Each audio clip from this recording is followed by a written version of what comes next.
ketika pintu tahajud memanggil, ada pintu lain lagi yang memanggil. Pintu ini disebut dengan Ar-Rayyan. Inna fil jannati, hadis Al-Bukhari, baban yuqalu Ar-Rayyan. Sungguh di surga itu ada satu pintu namanya pintu Ar-Rayyan.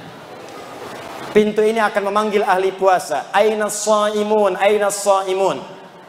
Puasa disebut dengan as-siyam. Orangnya disebut dengan shaim kalau laki-laki. Perempuan tinggal tambah tak di ujungnya. Muslim laki-laki, perempuan muslimah.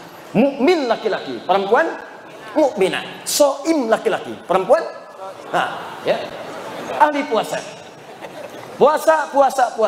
Puasanya disebut dengan as-siyam. Ya ayyuhalladzina amanu kutiba alaikumus siyam. Ingat as-siyam bukan as-siyab. As-siyam. As-siyam itu puasa. Ya. Saya baru turun dari bandara, saya lihat kemudian ada baligo besar, as-siyam katanya. Baik. Tapi untuk ahli surga yang kedua ini yang spesial, as-siyam, orang yang rajin puasa. Jadi bukan cuma nunggu Ramadan. Pada Ramadan pengen Syawal. Dalam Syawal pengen Senin. Dalam Senin nunggu Kamis. Dalam Kamis nunggu pertengahan bulan Ayyamul Bid. Bahkan ada yang paling dahsyat, saking cintanya dengan puasa, ditunggu sampai dengan mengerjakan puasa Daud. Hari Senin puasa, Selasa tidak. Rabu puasa, Kamis tidak. Jadi kalau sedang puasa Daud, itu sudah puncak tertinggi puasa sunnah. Puncak tertingginya. Jadi kalau masuk misalnya Kamisnya mesti buka, jangan puasa. Orang yang biasa puasa Senin Kamis, kemudian puasa Daud, maka ketika jatuh bersamaan dengan puasa Senin Kamisnya, pahalanya dituliskan sekaligus. Apa dalilnya? Al-Bukhari, idza maridal abdu aw safar kutiba lahu mithla ma kana alaihi muqiman sahiha. Kalau ada seorang hamba mengerjakan amalan tertentu, rutin terbiasa dengan itu, tiba-tiba dia sakit atau punya halangan atau bahkan sedang safar dan tidak mengerjakan amalan itu, maka pahalanya tetap dituliskan walaupun dia tidak mengerjakannya. Ada yang biasa puasa safar, karena safar dia buka, au ala safarin, atau dia sedang safar, perjalanan jauh, tidak puasa di hari itu, maka pahala puasanya tetap dituliskan. Yang paling dahsyat kalangan akhwat, ibu-ibu, emak-emak, dalam keadaan sucinya dia biasa baca Al-Quran, dia tahajud, dia puasa, dia sedekah. Tiba-tiba dalam keadaan masa haidnya, datang bulannya, dia libur salatnya, dia libur baca Al-Quran misalnya. Begitu dia tidak sholat, padahal dia biasa tahajud, biasa sholat sunnah, maka semua pahala sholatnya langsung dituliskan walaupun tidak mengerjakannya. Makanya saya katakan, rugi seorang muslimah dalam masa sucinya hanya mengerjakan amalan fardu saja. Karena saat masa haidnya yang dituliskan cuma itu saja. Nanti kalau sudah tiba menopause, sama aja dengan laki-laki, nggak ada batas. Makanya ayo coba berlomba. Maka dikatakan aina shaimun, aina shaimun. Mana ahli puasa? Ahli puasa. Maaf, yang tidak biasa puasa, yang tidak senang puasa, dia tidak akan masuk lewat pintu ini. Fa idza dakhalahu ughliqa, begitu masuk ditutup. Yang puasa Daud masuk. Tiba-tiba langsung nutup. Kok ditutup? Saya Daud juga.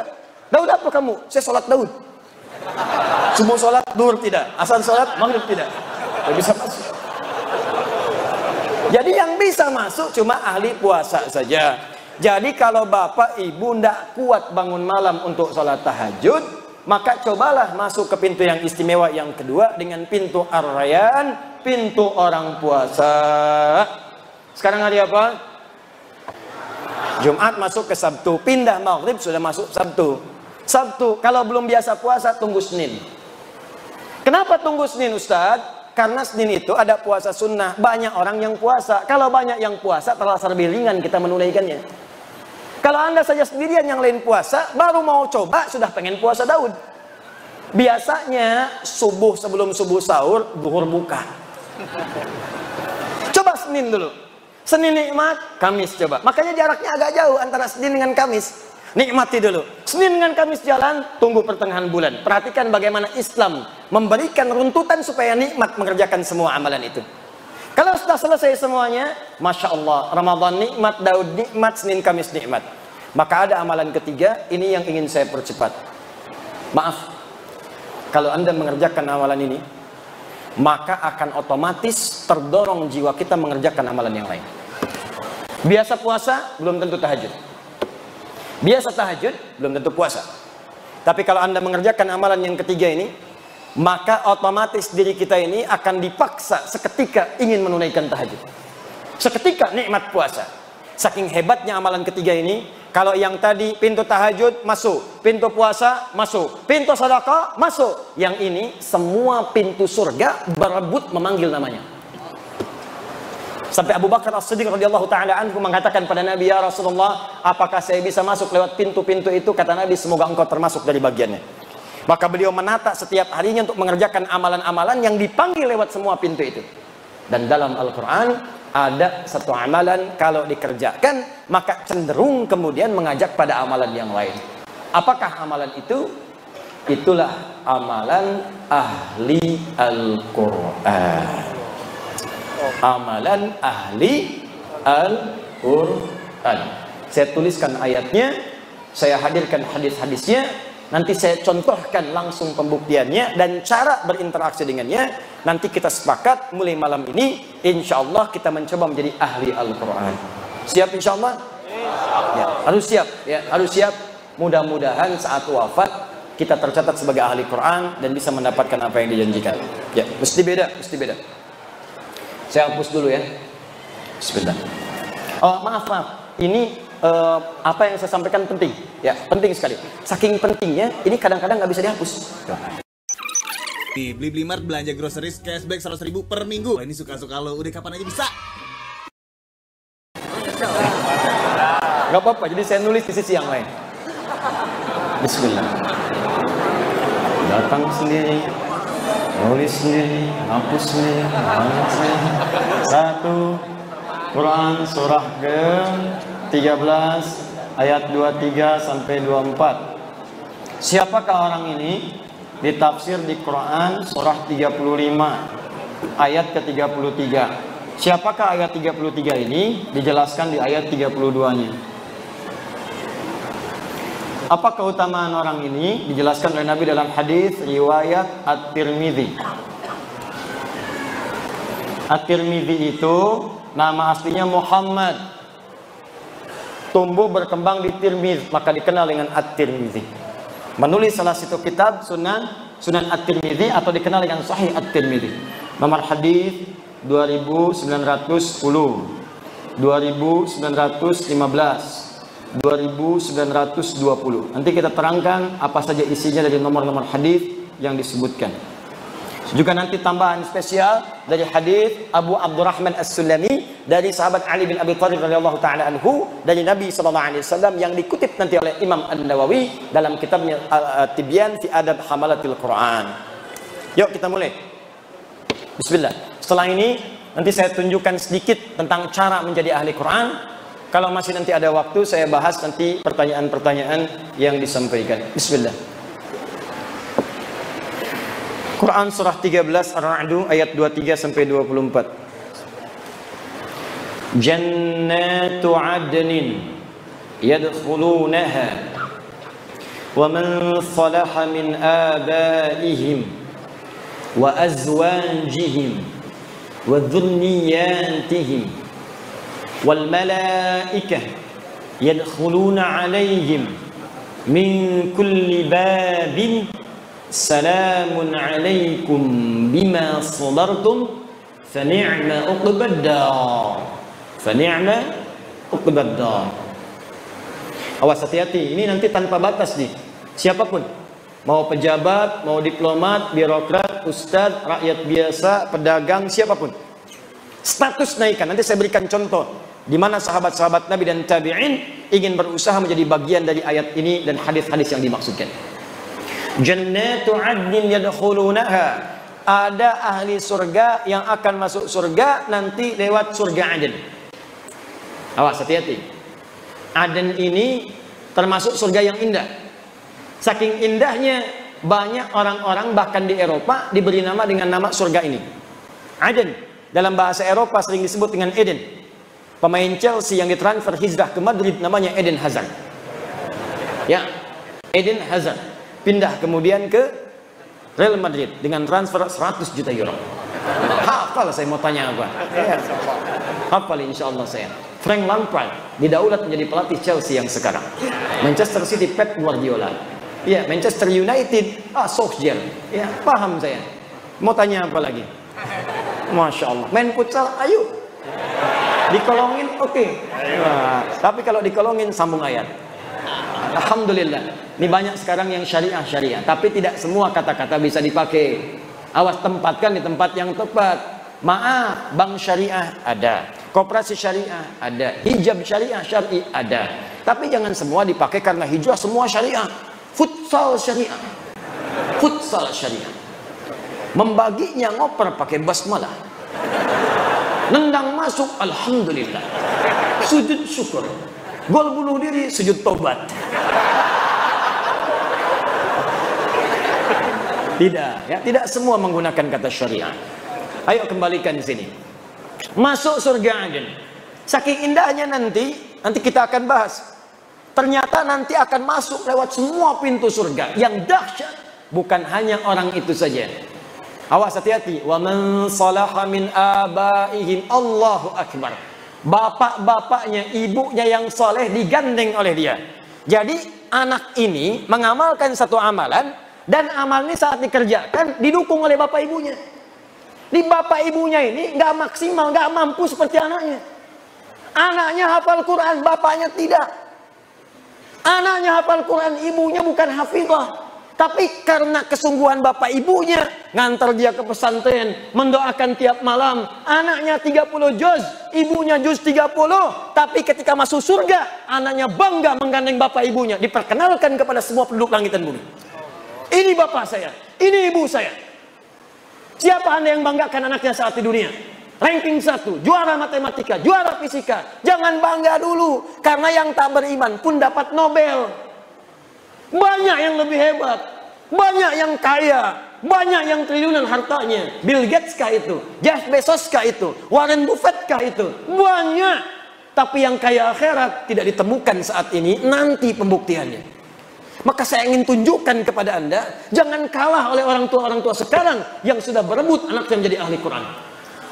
Betapa sering saya kedatangan tumpuk-tumpuk kertas minta doa para ibu yang memohon kepada Allah Subhanahu wa taala. Ustaz, doakan anak saya memberikan mahkota nanti di hari kiamat.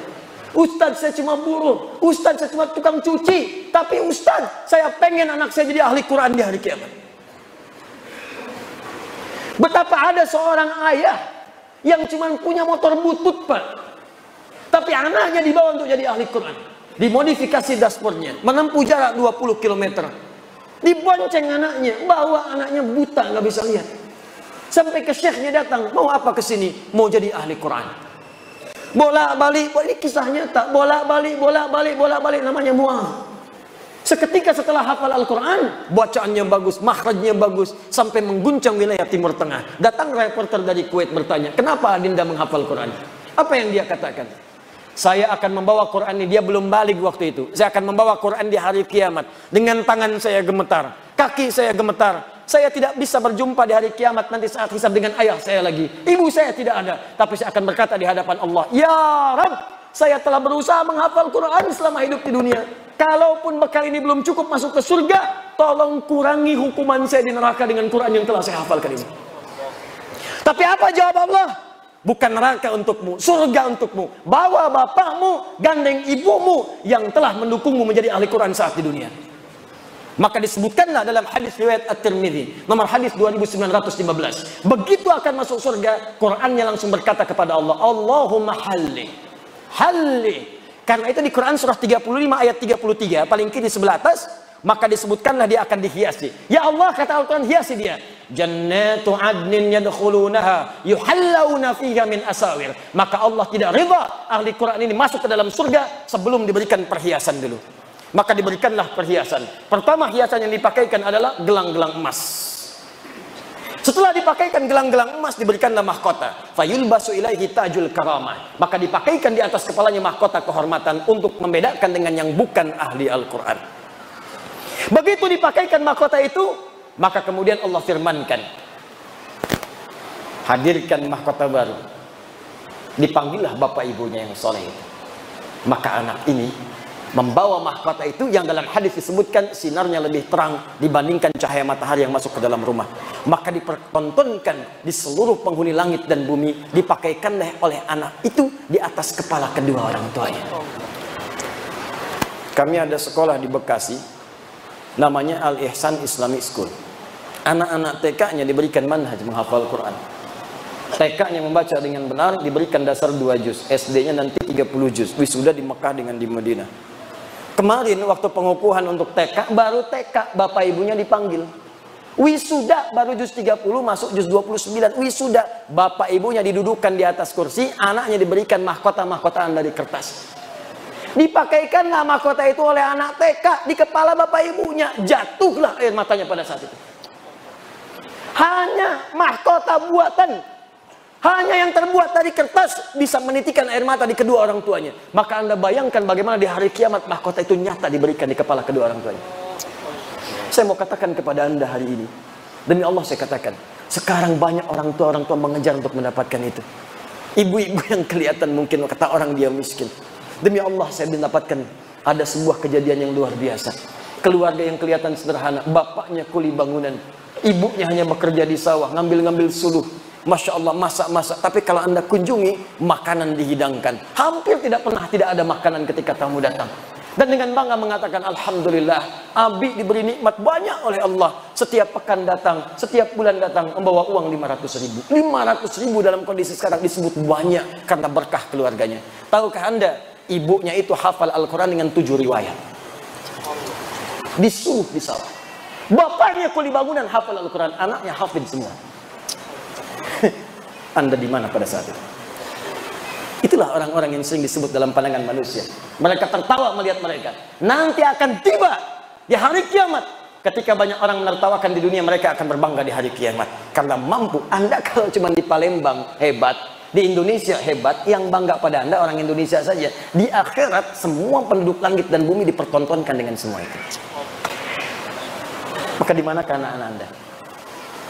Nggak apa-apa, silakan jadikan mereka ahli fisika, matematika, jadi dokter, jadi insinyur. Tapi jadikan insinyur yang hafal Quran, dokter yang ahli Quran, polisi yang ahli Quran, tentara ahli Quran. Quran datang di tempat kita, berkah akan turun. Al-Quran turun lewat malaikat, dipilih malaikat langsung naik status jadi Sayyidul Malaikah Jibril. Quran diturunkan pada Nabi Muhammad, naik status Sayyidul Anbiya wal Mursalin.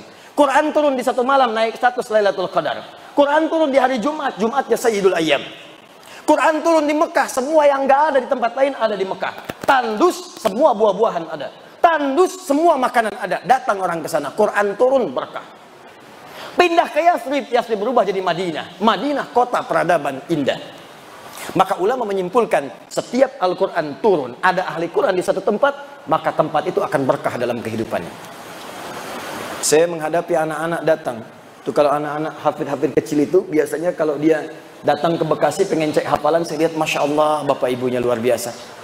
Ada yang kasih penghargaan, berangkatlah haji, difasilitasi oleh kerajaan Saudi, ditunjuklah kami menjadi Amirul Hajj. Begitu berangkat saya kira siapa yang saya pimpin, ternyata kebanyakan ahli Quran. Anda bayangkan yang hafal Quran anak-anak kecil, yang ikut haji, bapaknya ikut, ibunya ikut, gurunya ikut, temannya ikut, kerabatnya ikut. Yang hafal Quran satu orang, yang berangkat banyak orang. Anak Anda sekolah SD, tiba-tiba hafal Quran 30 juz, langsung keluar air mata, jatuh sujud syukur. Tapi yang akan orang tanya, siapa bapaknya? Siapa ibunya? Siapa gurunya? Yang hafal anaknya, yang disebut sebagian orang-orang sekitarnya. Itu baru dunia, akhirat mahkota. Begitu diberikan mahkota, kata Al-Qur'annya, ya Allah, Allahumma zidhu, ya Allah, tolong bedakan fasilitator dengan penghafalnya. Bedakan fasilitator dengan ahli Qurannya. Fayul basu ilaihi libasul karamah. Maka dipakaikan di ahli Quran itu pakaian kehormatan. Kalau tadi mahkota, sekarang jubah kehormatan. Maka dengan jubah itulah dia gandeng bangga dengan tangan kanannya bapaknya, ibunya. Kemudian kalau dia hafal, laki-laki pernah menikah, istrinya. Kalau dia perempuan, suaminya. Dan di belakangnya wa dzurriyyatihim, anak cucu sampai keturunan terakhirnya. Maka diparadekan masuk surga dari semua pintu surga. Setiap lewat satu pintu surga, maka malaikat mengatakan kepadanya, wal malaikatu yadkhuluna alaihim min kulli babin salamun alaikum bima sabartum. Mereka mengatakan, selamat bisa masuk ke sini karena Anda sabar saat di dunia. Sabar. Dengan Qur'annya. Orang mencela, sabar. Orang lihat koran, dia baca Al-Quran. Di LRT, baca Al-Quran. Di trans, baca Al-Quran. Di angkot, baca Al-Quran. Masuk kantor, nunggu rapat, baca Al-Quran. Sabar. Orang lain lihat media, dia lihat Quran. Sabar. Dan dengan kesabarannya ini, fani'ma uqbad, silahkan masuk surga yang telah kami janjikan. Allahu Akbar. Nah sekarang pertanyaannya, bagaimana menjadi ahli Al-Quran itu? Karena berdasar riwayat-riwayat yang sahih, ternyata maaf sekali, ahli Al-Quran itu ternyata bukan sekedar hafal 30 juz. Ada hafal 30 juz, tapi disebut bukan ahli Al-Quran. Yang menyampaikan itu langsung sahabat Nabi, Abdullah bin Amr bin As. Awas, nanti saya sampaikan kisahnya. Ada yang hafal cuma satu surat, disebut ahli Al-Quran. Tapi yang paling hebat, hafal 30 juz, dan itu disebut dengan ahli Al-Quran. Nah, pertanyaannya, siapa ahli Al-Quran itu? Bagaimana cara mengamalkannya? Itu yang terakhir kita bahas. Nanti yang terakhir, paling akhir, saya tunjukkan bagaimana mengamalkan apa yang telah kita ikhtiarkan, bagaimana kemudian wafat jadi ahli Al-Quran insya Allah. Ini bagian terakhir pembahasan saya.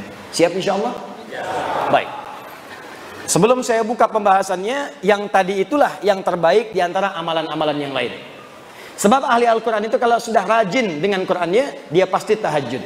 Karena itu perintah tahajud, kemudian disandingkan dengan bacaan Quran. Dalilnya Quran, surah 73, ayat ke-20. Ya, setelah Allah mengatakan, bangun malam, tunaikan tahajud, maka dibuka dengan kalimat, faqra'u ma tayassara minal Quran. Dalam tahajud itulah, baca Quran yang biasa engkau bacakan. Yang ringan-ringan, baca. Yuk kita kembalikan. Khairukum man ta'allamal Qur'ana wa 'allama. Nabi menyampaikan yang terbaik di antara kalian dari sekian hamba yang soleh, dari sekian hamba-hamba yang hidup di bumi adalah orang yang mau belajar Al-Quran dan mengamalkan apa yang telah ia pelajari itu. Hadis ini kata para ulama mengandung dua hal sekaligus. Pertama adalah mempelajari Al-Qurannya, kedua adalah mengamalkannya. Dalam mengamalkan pelajaran Al-Quran ini ada 3 jenis yang bisa kita lakukan. 3 ini yang menjadikan seseorang disebut sebagai ahli Quran. Jadi kalau bapak ibu ingin jadi ahli Al-Quran, maka caranya ada 3. Ada berapa? 3.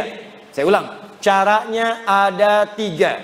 1. Ada yang disebut ahli Quran, ahli qiraat. Ahli Quran, ahli qiraat, yang senang membaca. Baca. Qiraat. Jamaknya qiraat. Jadi untuk menghafal, Allah berikan kemudahan. Tapi dia senangnya baca. Sehingga karena senang baca ini, konsentrasi kehafalannya agak berkurang. Mungkin hafalnya cuma 1 surat, Al-Baqarah saja misal.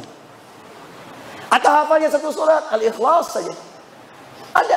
Ada di antara sahabat Nabi yang kalau baca surat dalam sholat, saking ikhlas ya sholatnya, yang dibaca cuma Al-Ikhlas saja.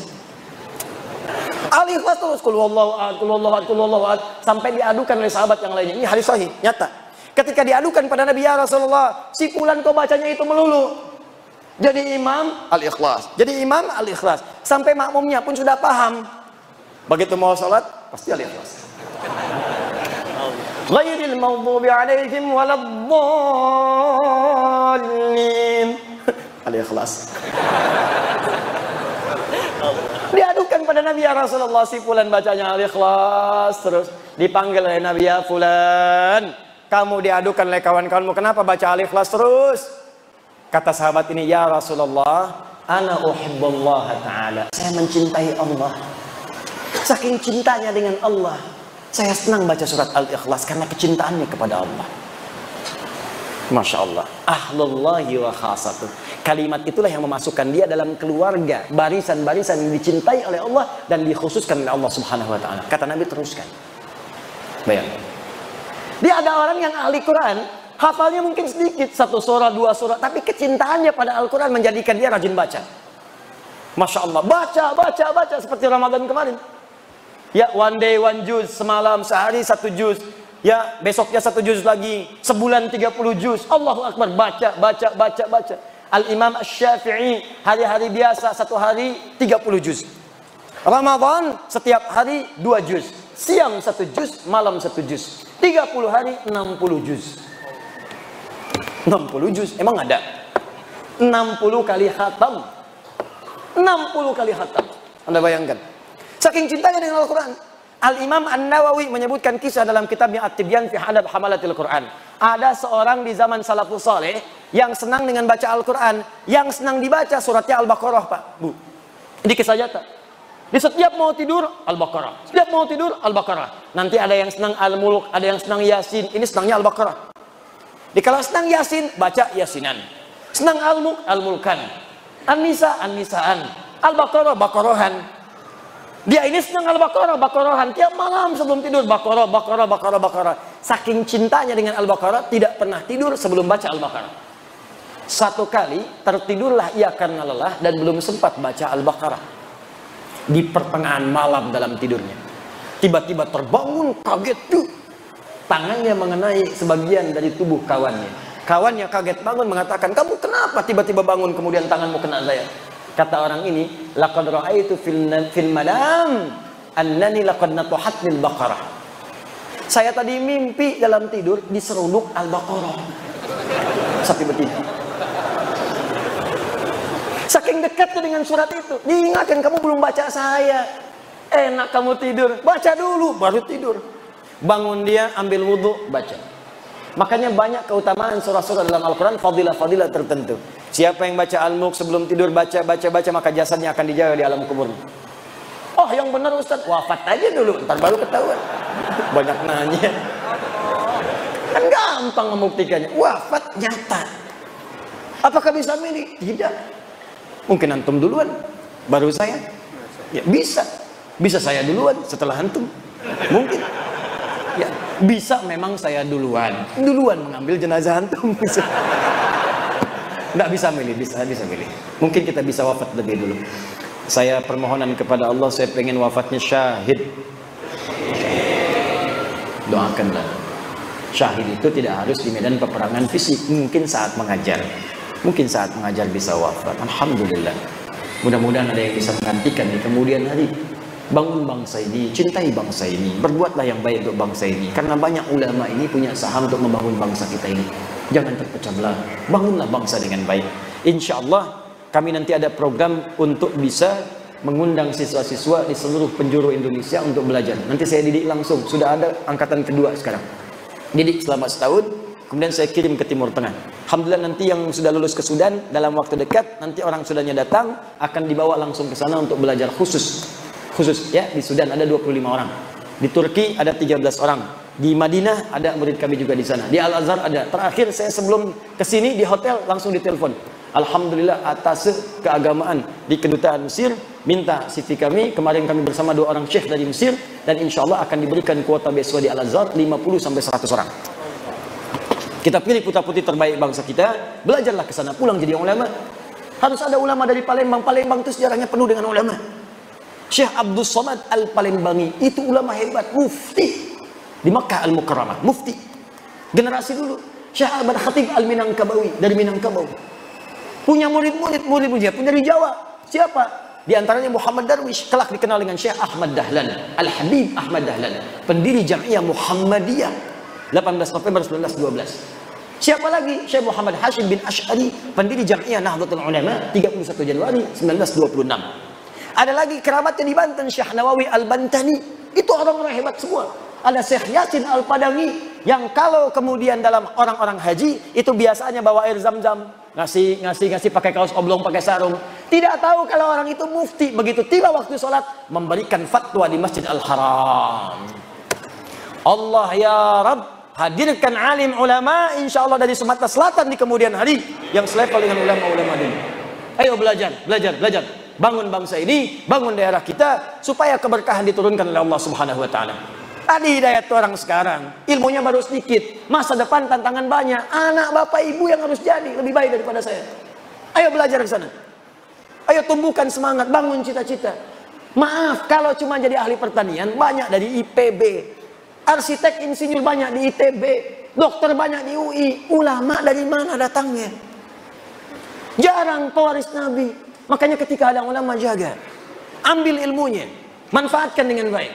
Dan di antara yang terbaik adalah ahli Al-Quran. Mulai sekarang, ayo coba buat kebiasaan rajin baca Quran.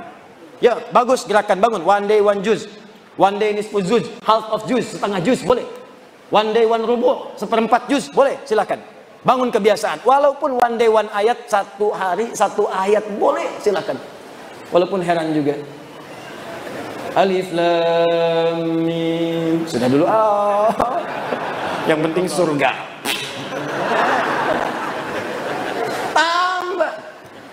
Tambah. Ayo. Nah, membaca ini nanti mengantarkan pada kemuliaan yang kedua. Kedua, ada ahli Quran, rajin mengkaji Al-Quran. Ya, bacanya sedikit. Nggak seperti yang lain. 1 juz sehari. Dia ini sehari paling banyak 10 ayat. Tadi masih ingat hadis khairukum man ta'allamal Qur'ana wa 'allama. Diriwayatkan oleh Abu Abdurrahman As-Sulami dari Ali bin Abi Thalib radhiyallahu taala anhu dari Nabi sallallahu alaihi wasallam. Kata Abu Abdurrahman As-Sulami, perhatikan, akhadtul Qur'ana an qaumin. Saya belajar Quran dari kaum, sekelompok orang. Siapa orang yang dimaksud? Sahabat. Karena belajarnya langsung dari sahabat. Ini menunjukkan belajar Al-Quran itu mesti ada guru. Belajarnya bukan 1-2 orang, belajar. Begitu belajar, kata beliau, wallahi demi Allah, ketika belajar itu kami tidak belajar banyak, paling banyak baca 10 ayat. Walam natajawaz anha, dan tidak pernah kami melewati 10 ayat itu illa annaquma bi'amaliha, kecuali kami mengamalkan dulu apa yang telah kami pelajari. Dibacanya nggak banyak. Alif lam mim sampai wa ulaika humul muflihun. 5 ayat, tapi orang ini tafsirnya dibuka. Oh, ada orang bahagia hidupnya. Oh, ada orang diberi petunjuk oleh Allah. Siapa orang ini? Rajin sholat, rajin infak, rajin baca Al-Quran. Paham dia artinya, paham maknanya, maka dia kerjakan saat itu. Dia keluarkan semua jenis sholat, fardunya, sunnahnya, rawatibnya, duhanya, sholat wudhunya, sholat syuruknya, keluarkan, dan dia berusaha menunaikannya. Infak dia kejar. Apa saja jenis infak? Ada 5. Quran surah kedua ayat 215. Wa yas'alunaka madza yunfiqun, kepada siapa kamu mesti berinfak? Qul ma anfaqtu min khair, katakan kalau mau infak berikan yang baik-baik. Lil walidain, pertama orang tua. Wal aqrabin, keluarga terdekat. Wal yatama, anak yatim. Wal masakin, orang miskin. Wabis sabil, orang yang kekurangan bekal. Kejar oleh dia. Ke orang tua, kerja. Begitu dapat kemudian gaji, telepon orang tua, mama, hari ini aku punya hadiah spesial. Apa itu nak? Tunggu saja. Begitu datang, dibungkuslah sebuah hal yang sangat diinginkan oleh ibundanya. Dituliskan kemudian di atasnya, terima kasih mama telah mengandung saya, bersabar merawat saya, memberikan ASI untuk saya. Ini gaji pertama saya berikan untuk mama. Walaupun belum bisa memberikan apa-apa, semoga dengan ini doa Anda mengantarkan kita ke surga. Dibuka. Masya Allah. Begitu dibuka, handphone terbaru. Bukan. Dipeluk anaknya. Nah, bukan karena handphonenya, tapi karena cintamu kepada mama. Mama ridho dengan engkau. Ini ambil aja handphonenya. Yang penting engkau mencintai mama. Sudah cukup mendoakan kita untuk ke surga. Berpelukan keduanya, mengalir air matanya, dan hadirlah di situ nilai-nilai kemuliaan. Itulah infak ringan. Bacanya cuma 5 ayat, tapi ngamalkannya yang luar biasa. Makanya banyak sahabat yang hafal Quran itu puluhan tahun. Umar bin Khattab radhiyallahu taala anhu 20 tahun. Ada yang 40 tahun. Abu Abdurrahman As-Sulami itu 40 tahun. Padahal beliau pebisnis. Masya Allah, jualan, dagang, macam-macam. Ketika mendengar hadis Nabi tadi, khairukum man ta'allama al-Qur'ana wa 'allamah. Kalau kamu pengen jadi orang hebat, maka mendekat kepada Al-Quran. Maka beliau sambil berusaha tadi menjadi ahli Quran. Belajar Quran, baca, amalkan. Sampai mengatakan, tidak pernah ada yang menempatkan saya pada status yang terbaik saat ini, kecuali hadis tadi. Maka ayo, kalau tidak sempat punya banyak waktu baca 1 juz per hari, setidaknya baca 1 ayat, lihat tafsirnya, amalkan isinya. Maka Anda masuk golongan yang kedua. Hati-hati, kata Amr bin As radhiyallahu taala anhu, perhatikan kalimatnya. Aku dapati di era Nabi banyak orang yang cuma hafal 1 surat tapi mengamalkan isinya dengan sepenuh jiwanya. Tapi nanti aku prediksikan di masa kini yang akan datang akan banyak orang hafal 30 juz saking mudahnya, seperti meminum air. Air itu diminum tidak ada hambatan, masuk langsung. Kata Amr bin As, ya ada orang yang akan hafal Quran semudah meminum air, tapi sangat berat dalam mengamalkannya. 30 juz hafal, tanya halaman, tanya ayat, tanya nomor, tanya posisi, hafal semua. Tapi mengamalkannya begitu berat. Hati-hati. Dia hafal ayat tentang bersikap baik. Awas, hati-hati. La yasraqu minkum, jangan saling mencela. Tapi mengamalkannya sulit. Dia hafal ayat jangan berselisih, wala tafarraqu, hafal ayatnya, tapi mengamalkannya sulit. Hanya karena satu kunut, satu tidak berselisih, padahal ayatnya hafal. Satu bismillah jahar, satu sir berselisih, padahal ayatnya hafal. Ada terjadi seperti itu? Ada. Berarti prediksi sahabat itu benar. Maka kalau ingin jadi ahli Quran, pilihan pertama banyak membaca, pilihan kedua menelaah, yang ketiga ini yang paling hebat. Orang yang mampu menghafal Quran selama hidupnya dan berusaha mengamalkannya. Orang ini disebut dengan hamilul Quran. Hamilul Quran. Orang sekarang menyebutnya hafid. Orang dulu tidak menyebut hafid. Karena hafid itu orang yang hafal hadis 100.000 hadis dengan sanadnya plus matannya. Orang-orangnya sampai ke Nabi dan isinya 100.000 disebut hafid. Tapi kalau hafal Quran dan mengamalkannya disebut hamilul Quran. Orang yang mengandung Quran dalam dirinya. Ibu hamil mengandung maka akan menjaga kandungan. Makan makanan yang baik, ya, cari yang bergizi, dijaga perilaku supaya bayi yang dikandung itu baik, sehat keluarnya, janinnya bagus, bayi bagus. Maka orang yang mengandung Al-Quran pun akan menjaga Quran dalam dirinya. Dia akan menjauh dari yang haram, menjauh dari perkataan yang buruk, dan dia kejar untuk mendapatkan status yang terbaik. Itulah yang paling indah. Nah, saya ingin tutup. Saya ingin ajarkan dengan cepat bagaimana menghafal Quran 30 juz dengan cara yang cepat. Insya Allah kami berdoa kepada Allah diberi jalan isyarat dari Al-Quran, langsung menghafal Quran langsung dari Al-Quran. Kita sudah coba, alhamdulillah ada keberhasilan. 30 hari 30 juz. 30 hari 30 juz. Saya pernah coba utak-atik, coba itu paling cepat 30 jam. Kalau mau diatur waktunya sepekan, 7 hari 30 juz.